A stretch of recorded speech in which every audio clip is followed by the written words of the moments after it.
오늘 이 말씀으로 유다의 멸망이 주는 교훈, 유다의 멸망이 주는 교훈이라는 제목으로 연의 말씀을 나누겠습니다.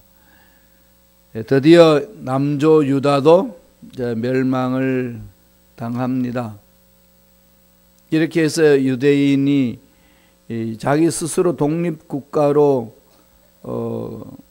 가져서 생활했던 삶은 이걸로 끝납니다. 이때가 예수님 탄생하기 전 BC 586년 전에 일어난 사건입니다. 그리고 나서 이스라엘 나라는 계속 속국이 됩니다. 독립국가가 없어요. 이스라엘 나라가 이 지구 땅에 사라진 겁니다. 식민지화 되어버렸기 때문에. 그래서 바벨론이 다스리고 바벨론으로 포로로 끌려가고 그렇게 살았어요. 언제까지 그렇게 살았다고 그랬죠? 역사를 보면은 1948년까지 2000년 동안에 그냥 이렇게 방랑하면서 지낸 거죠. 그래서 여기저기 흩어져 있어요. 흩어져 있고 1948년 5월 14일 날 시온니즘으로 다시금 팔레스타인에 자리를 잡습니다. 자기 옛 조상들이 살았던 그 예루살렘 중심으로 팔레스타인의 그 지역에 이스라엘 나라를 재건합니다. 세상이 깜짝 놀랐어요. 그 당시에 아인슈타인이 이 과학자로서 활동하고 있었던 그 시대인데 초대 수상을 그들은 아인슈타인을 모시려고 그랬어요. 그랬더니 아인슈타인이 나는 과학자지 정치가가 아니다. 그래서 거절하고 벤구리온이라는 사람이 초대 수상이 됩니다. 그게 이제 우리가 살고 있는 이 현대 국가의 모습이에요. 1948년 5월 14일 그때 이스라엘 나라가 이 지구상에 들어오고 유엔이 그 나라 독립국가를 인정하고 지금 이제 지구촌에서 이스라엘이라는 성경 속에서 계속 하나님이 선택한 백성으로 살았던 그 민족이 나라로 다시금 이 현대 국가에 들어와 있습니다. 그러나 현대 국가 들어오기 전까지 한 2000년 동안에 이스라엘은 나라가 없어졌기 때문에 참 성서를 바라보는 눈도 여러 가지로 많이 왜곡되기도 하고 그랬습니다. 하나님이 이루시는 그 역사에 대해서 이스라엘 백성들이 이 지구 땅에 다시 들어온 것에 대해서 새로운 시각들이 많이 열려지기 시작한 거죠. 우리도 늘 주시하지 않습니까? 이스라엘의 움직이는 그 모습을 우리는 다시금 주시할 필요가 있고 또 그 중동 지역의 어떤 역사로 유럽의 어떤 역사로 펼쳐지는지를 말세 지말 예수님 오시기 가까운 이 시대에 우리가 세상을 바라보는 눈을 가지는 것이 그러한 것을 바라보는 겁니다. 성서에서 다 기록하고 있어요. 성경을 깊이 읽으면서 이 지구촌이 어떻게 굴러가고 있는지를 이렇게 미리 파악하는 거죠. 꿰뚫어 보고 또 우리는 준비해 나가는 겁니다. 2000년 전에 이제 남조 유다가 멸망을 받습니다. 2000년 더 넘었죠. 이제는 2600년 정도 됩니다. 근데 이 유대인들이 멸망받는 것은 신명기에서 기록한 약속한 대로 그대로 이루어집니다. 하나님이 역사책 이 성경에 열왕기서가 있고 다음에 역대서가 있지 않습니까? 역대 상하가 있고 열왕기 상하가 있는데 똑같이 이스라엘 나라에 대한 역사를 기록하는데 관점이 다르게 다른 관점을 가지고 기록을 합니다. 신명기는 하나님 앞에 순종하는 자는 복을 누리고 하나님 앞에 불순종하는 자는 심판을 받는다, 저주를 받는다. 그런데 그 저주받는 것을 단계별로 설명을 해줍니다. 예? 질병이 생기고 문제들이 생기고 다음에 가정이 어려움이 있고 국가에 어려움이 있고 막 이렇게 차근차근 가다가 나중에는 최종적으로는 너희들 민족이 나라가 깨어지고 다른 이방 민족에게 포로로 끌려갈 것, 잡힐 것이다. 이것까지 이렇게 지극히 작은 것부터 큰 걸로 이렇게 쭉 예언을 해놨습니다. 열왕기서는 그걸 그대로 보여줍니다. 그대로 다 보여주는 것이 열왕기서고 역대서는 다른 관점으로 썼어요. 그래서 열왕기서는 신명기 사관이다. 신명기 관점에서 기록한 책이다 해서 신명기 사관 이렇게 이야기를 합니다. 하나의 민족 역사를 볼 때도 이렇게 관점이 있죠. 역사를 바라보는 관점. 대한민국의 역사를 너무 많이 왜곡되었기 때문에 그 많이 왜곡된 역사를 식민지 사관이다. 일본 사람들이 대한민국의 역사를 날조하기 위하여서 우리에게 주입식으로 교육시켰던 역사 관점이 있습니다. 식민지 사관이에요. 그런 것 중에 우리 민족의 강한 것을 깨트리기 위한 그런 관점으로 역사책을 기록했습니다. 거기에서 배워왔던 분들이 여기 계시는 대부분이에요. 다 그런 관점에서 이렇게 습득되어졌기 때문에 참 이 민족에 대한 역사 흐름을 올바로 본다는 게 쉽지 않습니다. 그러다 보면 갈등이 많아요. 정통사관을 보느냐 어떤 사관을 보느냐에 따라 달라지거든요. 이게 이제 신명기 상관으로 기록된 열왕기 상하고 역대 상하는 이건 역대 사관이라고 그렇게 얘기를 합니다. 이것은 다윗 왕조 중심으로 기록한 것이 역대기 사관이에요. 차이가 뭐냐? 역대기 사관은 제사장 관점에서 바라보는 겁니다. 그런 성전 중심이고 하나님의 말씀 중심이고 그 다음에 다윗 왕조 하나님이 세우신 그 왕조는 영원토록 이어져 나간다. 그래서 하나님이 선택한 유대 민족은 사라지지 않는다. 이런 어떤 유대 민족의 단결과 정통성을 강조해서 기록한 책이 역대기 상하입니다. 조금 관점이 달라서 왕들 설명하는 것도 내용이 약간 차이들이 있습니다. 어떤 관점을 보느냐에 따라 차이가 있기 때문에 그렇습니다. 그래서 이 열왕기상하 오늘 마지막 장이죠.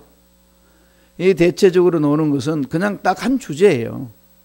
말씀에 순종하면은 성공하는 거고 복을 받는 것이고 말씀에 불순종하면은 저주받고 심판받는다. 그것은 신명기에서 딱 말씀하셨던 그 내용이 계속해서 주어집니다.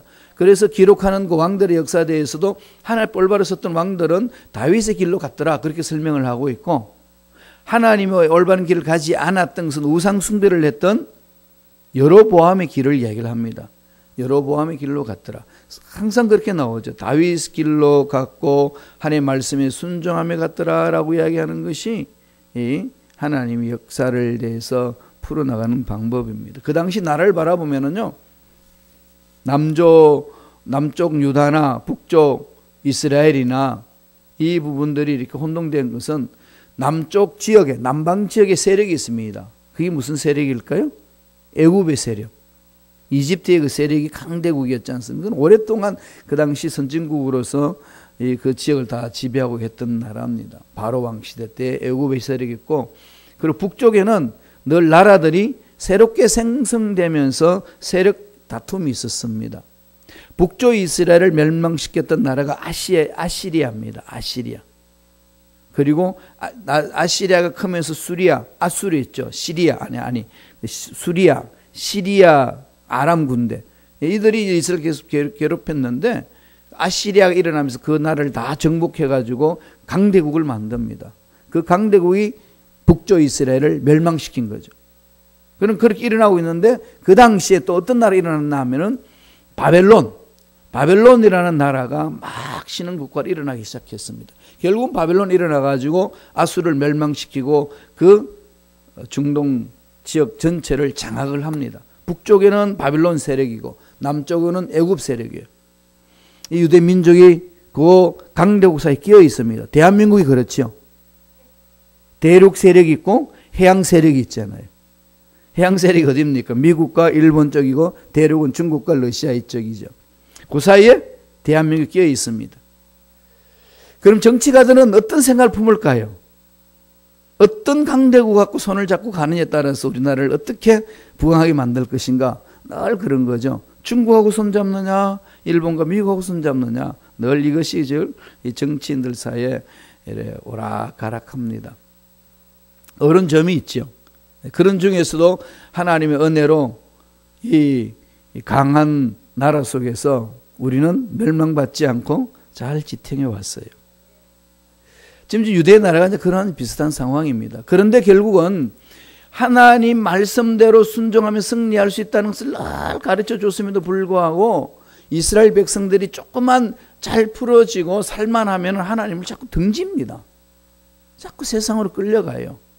세상으로 끌려가서 하나님이 경고를 하고 또 예언자를 보내가지고 심판의 메시지를 던져줌에도 불구하고 결국은 하나님을 떠나버렸습니다. 그래서 지금 오늘 25장 말씀은 이 유다 민족이 결국은 망한다라는 것을 가르쳐 줍니다.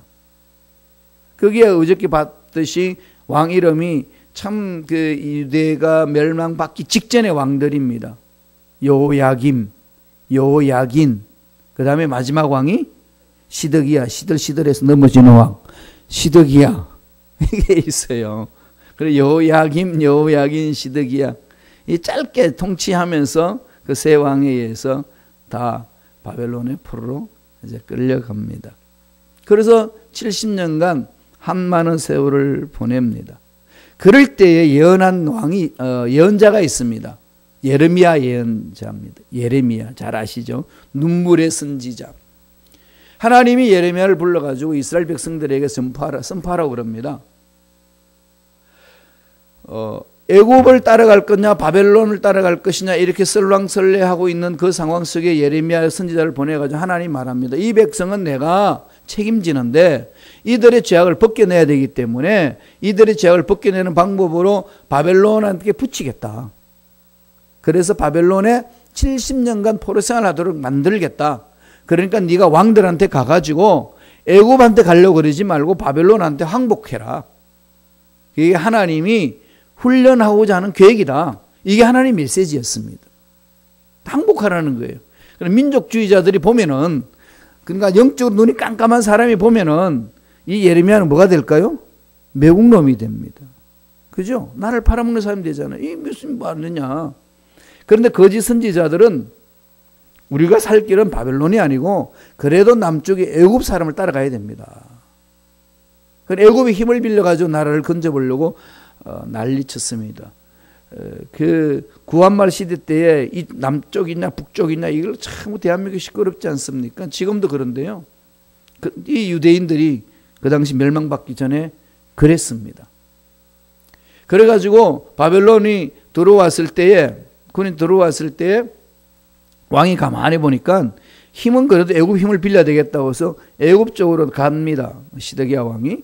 그래 가니까 바벨론이 완전히 떠나요. 왕이. 바벨론 왕이 이렇게 좀 물러납니다. 군사들이. 그러니까 왕이 유대 왕이 시드기야가 보니까 역시 애굽 힘을 빌리면 좋겠구나 라고 해서 애굽 쪽으로 기울 때에 강대국인 바벨론이 와가지고 완전히 예루살렘을 점령해 버립니다. 그래서 멸망시켜 버려요. 그래서 예루살렘을 완전히 초토화시킵니다.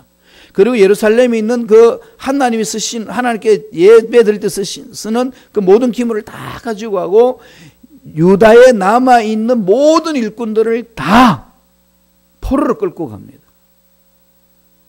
그때 끌려간 사람들이 제가 말씀드렸듯이 다니엘, 세 친구 그게 나오지 않습니다. 다니엘서 보면은 끌려갔어요. 그러니까 결국은 초토화되어 버리고 망 겁니다. 이렇게 해서 끝났어요. 흩어버렸습니다. 결국은 하나님 말씀대로 순종하지 않은 민족은 그냥 아무리 선택받은 백성으로 자랑을 해도 하나님은 70년간 바벨론 포로를 붙이겠다고 했는 이상 어느 누구도 벗어날 수 없는 거죠. 이런 유다 나라 멸망하는 것을 오늘 열왕기하 마지막 장에서 기록을 하고 우리에게 메시지를 던집니다. 여러 가지 메시지가 있겠지만은 강력하게 주는 메시지 두 가지가 있습니다. 첫째로 무슨 말씀을 우리에게 던져줄까요? 영적으로 각성하라는 겁니다. 영적으로 깨어있지 않으면은 어느 누구도 이 흑암의 세력의 미혹에 걸려 넘어지지 않을 자가 없다는 겁니다. 정신 차려서 깨어 기도하라고 그렇게 강조를 합니다. 영적으로 깨어있지 못하고 영적인 눈이 어두워져 있으면은요, 무지무지한 심판을 받습니다. 그것을 보여줘요. 열왕기하 25장 6절입니다. 한번 읽어보실래요? 다 같이 천천히 읽겠습니다. 그들이 왕을 사로잡아 그를 림나에 있는 바벨론 왕에게로 끌고 가매 그들이 그를 신문하니라. 이 그들이 왕이란 어떤 왕이냐? 마지막 왕 시드기야 왕을 말합니다. 이 시드기야 왕에게는 애굽 정책을 가졌습니다.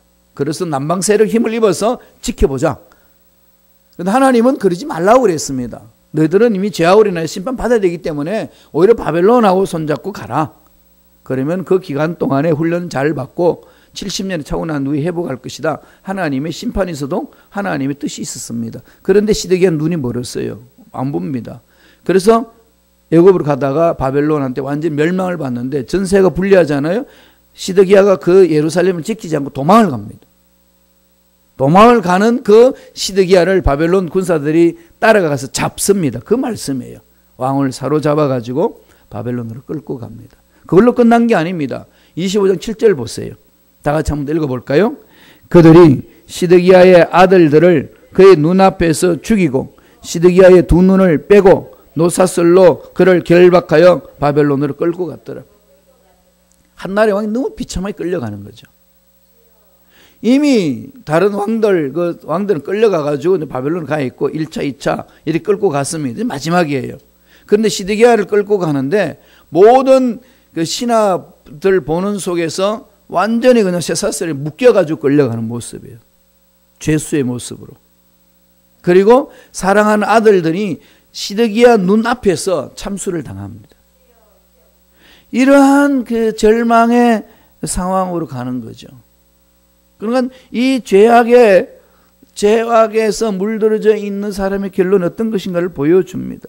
대제사장도 그 자리에서 다 죽여버렸고 군대 장관도 죽이고 오늘날 말하면 국방부 장관도 다 그 자리에서 죽임을 당합니다.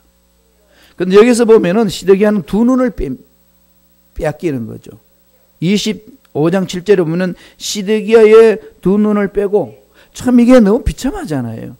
그런데 왜 이게 두 눈을 뺐다고 그럴까요? 두 눈을 빼는 게 뭘까요? 이게 영적으로 어두워져 있는 눈, 이게 상징적이잖아요. 육체적으로 네가 가진 눈으로 인하여서 이 민족을 이렇게 만들지 않았느냐.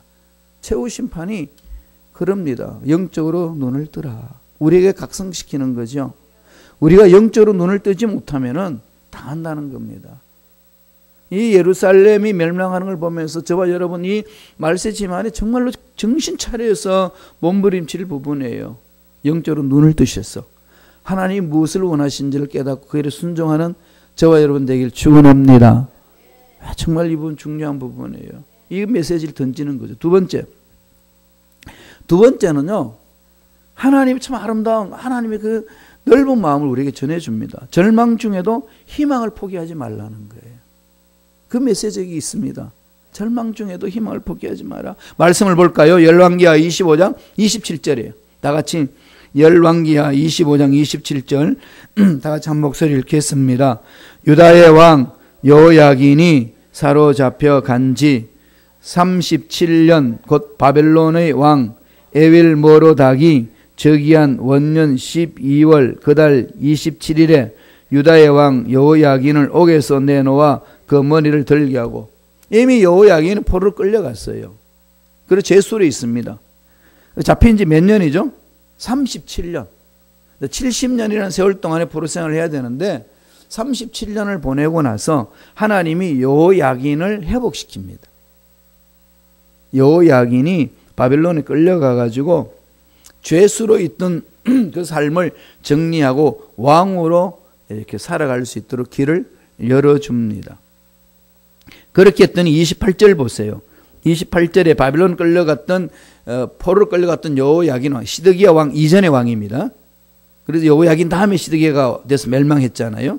시드기야는 두 눈을 뽑혔는데 여호야긴이 이제 포로 끌려가지고 왕으로 회복됐는데 28절 이렇게 말합니다. 다 같이 읽어보죠.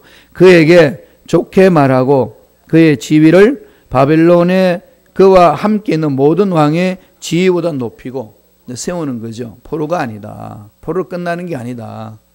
하나님의 섭리 안에서 여호야긴의 왕으로서 회복시켜 줍니다.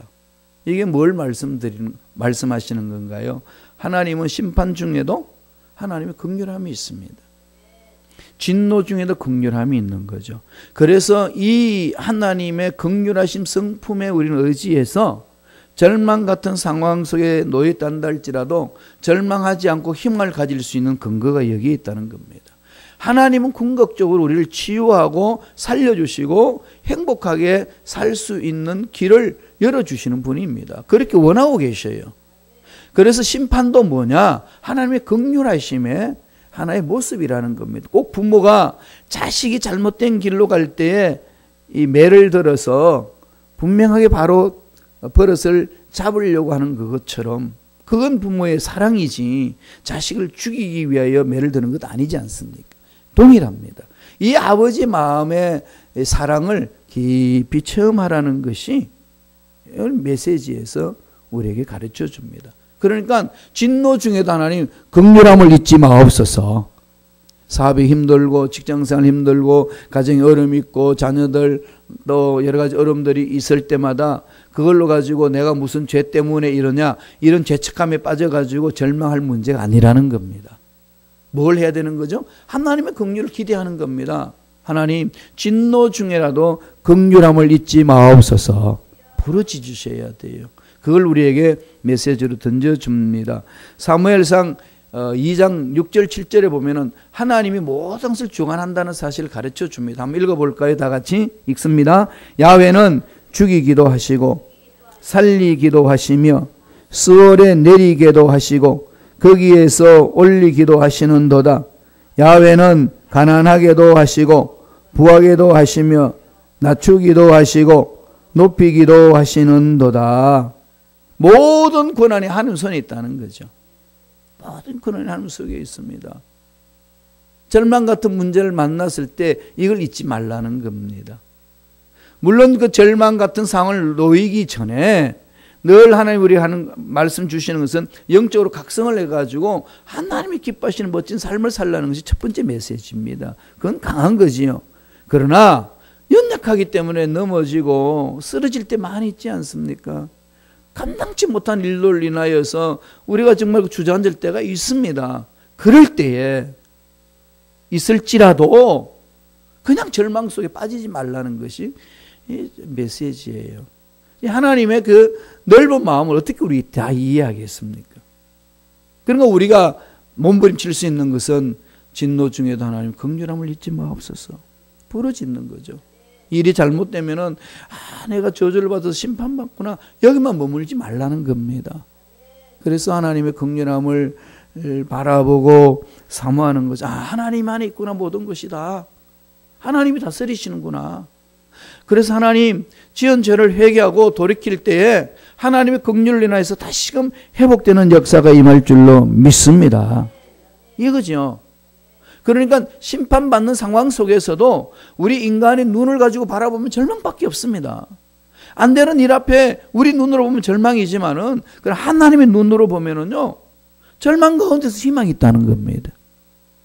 바벨론 포로로 끌려가는 유대 민족에 대해서 역대하 36장은 이런 관점에서 씁니다. 좀 관점에서 다르게 썼다고 그랬잖아요. 어떤 관점인지 한번 보죠.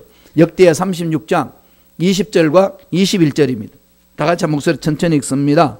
칼에서 살아남은 자를 그가 바벨론으로 사로잡아가며 무리가 거기에서 갈대아 왕과 그의 자손의 노예가 되어 바사국이 통치할 때까지 이르느니라.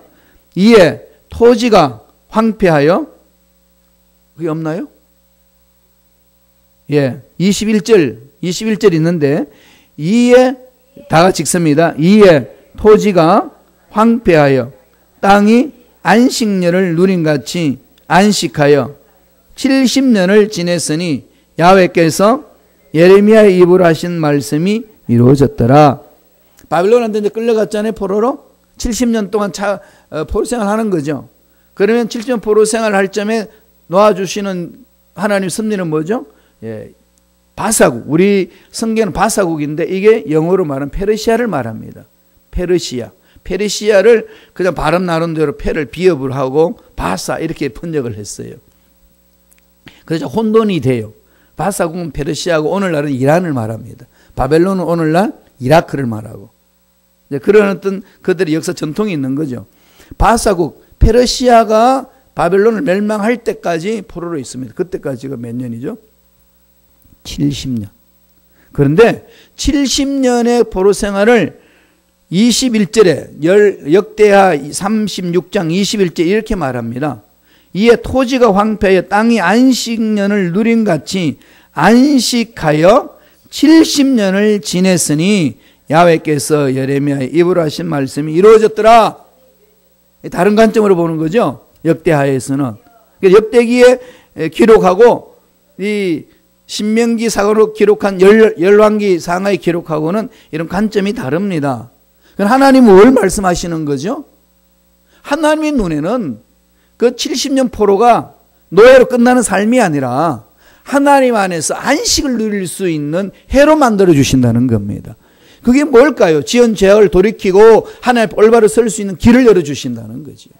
하나님의 눈으로 바라보면은 인간들이 바라볼 때는 절망 같아도 하나님 안에서는 안식이 된다는 겁니다. 하나님 안에서 희망이 된다는 거죠. 하나님의 눈으로 바라보라는 겁니다. 하나님의 섭리신앙이에요. 그래서 우리 열왕기 마지막 장을 우리가 마무리 지으면서 두 가지 신앙, 하나는 코람데오 신앙, 늘 하나님 면전에 서서 영적인 각성을 갖습니다. 그걸 가지셔야 돼요. 그리고 또 하나는 아무리 절망 중에서도 힘을 잃지 마라. 하나님의 섭리신앙, 하나님 섭리 있습니다. 하나님이 이끄시는 거예요. 하나님의 섭리신앙은 좋으신 하나님이 이끄시는 겁니다. 좋으신 하나님은 좋은 것을 주십니다. 이런 분이 우리가 믿는 하나님 아버지시에요. 그래서 마음판에 새기세요. 두 가지 신앙, 코람데오 신앙과 하나님의 섭리신앙 가지시고 주님 언제 오실는지 모르지만 그때까지 이 신앙으로 승리하는 저와 여러분 되실 간절히 축원드립니다. 기도하겠습니다. 하나님 아버지 감사와 찬양을 드립니다. 한나라의 흥망성쇠가 하나님 손안에 있음을 말씀을 통해서 우리가 깨닫게 해주시니 감사합니다. 우리 인생의 흥망성쇠도 다 하나님 손안에 있는 줄로 믿습니다. 어떤 상에 놓여 있든지 하나님 면전에서 어떻게 살 것인가 늘 자신을 돌아보며 코람데오의 신앙으로 삶을 살아가게 도와주시고 아무리 힘들고 어려운 일고 절망 같은 상황 속에서도 하나님의 눈으로 그 상황을 바라보며 이겨내는 믿음 일꾼들에게 축복하여 주옵소서. 반드시 좋은 일들이 하나님의 능력 안에서 일어날 줄로 믿습니다. 하나님의 섭리가 있는 줄로 믿습니다. 모든 상황을 하나님 눈으로 잘 극복하는 믿음의 일꾼들에게 축복하여 주옵소서. 예수 이름으로 매하노니 하나님의 자녀들을 괴롭히는 모든 마귀는 떠나갈지어다. 많은 문제를 주고 앞날을 막고 장애물을 주고 좌절하고 절망하게 만드는 마귀는 떠나갈지어다. 앞날에 막힌 것은 뚫리는 역사 일어날지어다. 물질의 복도 넘쳐날지어다. 머리부터 발까지 모든 육체의 질병은 깨끗하게 나음을 입을지어다. 강건한 육체가 될지어다.